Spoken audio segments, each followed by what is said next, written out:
Глава Ингушетии провел совещание с участием министров, представителей силовых структур и глав муниципальных образований.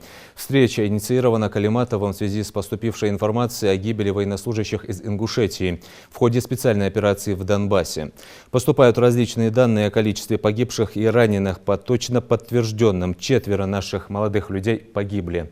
Известны их имена: Рамзан Костоев, Алик Чапанов, Муса Малароев и Лез Таршхоев. По остальным информация выясняется.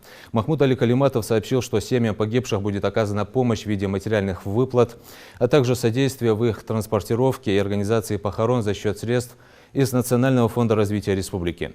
Они настоящие герои и патриоты своего Отечества и нашей республики. Верные своей воинской присяге, они не пощадили своих жизней и геройски погибли, отметил Калиматов. Он также дал указания Минобрнауки, Минздраву, а также главам муниципальных образований собрать сведения о семьях, детях и оказать поддержку. Это не разовая помощь. В дальнейшем их дети пойдут в садик, школу. Возможно, есть пожилые, нуждающиеся в лечении родители, пояснил он. Кроме того, глава Ингушетии дал поручение отменить все ближайшие праздничные мероприятия.